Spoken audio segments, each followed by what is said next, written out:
Hello dear friends. JEE Advanced 2017 का paper 2 का vectors का क्वेश्चन है। एक पैराग्राफ दिया हुआ है, इस पर दो क्वेश्चन है, दोनों को हम लोग डिस्कस करेंगे। दोनों क्वेश्चंस को डिस्कस करते हैं, तो चलिए क्वेश्चन को स्टार्ट करते हैं।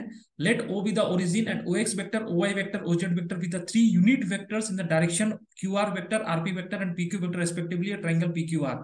तो आपको mod of O X cross O Y का वैल्यू बताना है in terms of sine P plus Q, sine two R, sine P plus R, sign Q plus R. और उसी ट्राइंगल पी क्यू आर में मिनिमम वैल्यू बताना है cos P plus Q, cos Q plus R, cos R plus P का। तो सबसे पहले एक ट्राइंगल ड्रॉ कर लीजिए बच्चों। एक ट्राइंगल इस तरह से हो गया, पी क्यू और आर। ये क्यू आर वेक्टर, ये आर पी वेक्टर, ये पी क्यू वेक्टर, ठीक है ना।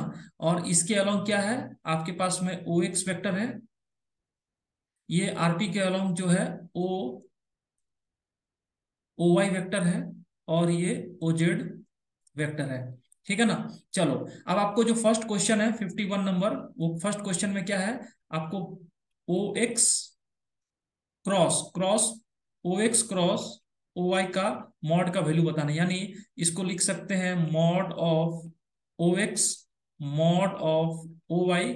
और ये वाला एंगल होगा, जब दो वेक्टर्स के बीच का एंगल निकालते हैं तो this angle will be calculated. और ये एंगल क्या है, यहाँ पर मैं साइन 180 माइनस साइन 180 यानी पाई माइनस आर।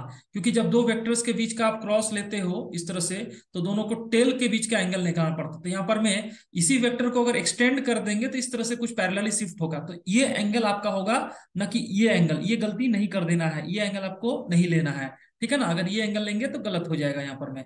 चलो, तो यहाँ पर में इस तरह से हम लोग निकाल लेंगे इसको। और यहाँ पर में जो हमारे पास में ओ एक्स का मॉड कितना है, वन, यूनिट वेक्टर है सब, तो वन वन यानी साइन आर, इसका आंसर हो जाएगा साइन आर। बट ऑप्शन में साइन आर नहीं है, साइन टू आर है, तो इसको हम लिख सकते हैं sine 180 minus P plus Q, 180 minus P plus Q. और ये फिर से क्या हो जाएगा, साइन पी प्लस क्यू के बराबर हो जाएगा, साइन पी प्लस क्यू के बराबर हो जाएगा। और first option will be the correct answer, यानी इस क्वेश्चन का फर्स्ट आंसर फर्स्ट ऑप्शन हो जाएगा, ठीक है। चलो, ये तो इजी क्वेश्चन था, कोई इसमें ज्यादा डिफिकल्टी नहीं था। अब अगला क्वेश्चन पर हम लोग आते हैं। ये जो सेकंड क्वेश्चन है, इसमें आपको मिनिमम वैल्यू निकालना है किसका, cos of P plus Q plus cos of Q plus R plus cos of R plus P, ठीक है ना। तो इसको अपन पी प्लस क्यू को लिख सकते हैं ट्राइंगल में कॉस 180 माइनस थीटा, यानी माइनस कॉमन निकाल के cos R plus cos P plus cos Q, ठीक है ना। चलो, अब क्या है, कॉस थीटा को हम लोग कॉस आर को इस तरह से लिख सकते हैं, डॉट प्रोडक्ट हो जाएगा, कॉस आर क्या होगा, ओ एक्स डॉट ओ वाई। यानी इसको लिख सकते हैं माइनस को हटा के, माइनस को हटा के इक्वल टू ये नथिंग बट ये क्या है, O X dot O Y plus ये वाला क्या है, पी वाला O Y dot O Z, O Y dot O Z plus इसी तरह से symmetrically O Z dot O X. अब आपको डॉट प्रोडक्ट का वैल्यू निकालना है, तो इसको अपन ऐसा लिख सकते हैं, इसको इस तरह से लिख सकते हैं, O X plus O Y plus O Z vector का whole square minus minus minus O X का मॉड का square plus mod of O Y का square plus mod of OZ का होल स्क्वायर, और डिवाइड बाई यहाँ पर में कितना हो जाएगा, टू हो जाएगा, ठीक है ना। क्योंकि ये ओ एक्स डॉट ओ एक्स, तो मॉड ओ एक्स का होल स्क्वायर। अब इसको ध्यान से देखो, ये जो इनइक्वलिटी है, इसमें ये वाला वैल्यू कितना है, वन वन वन, तो ये तो -3 आ जाएगा यहाँ पर में।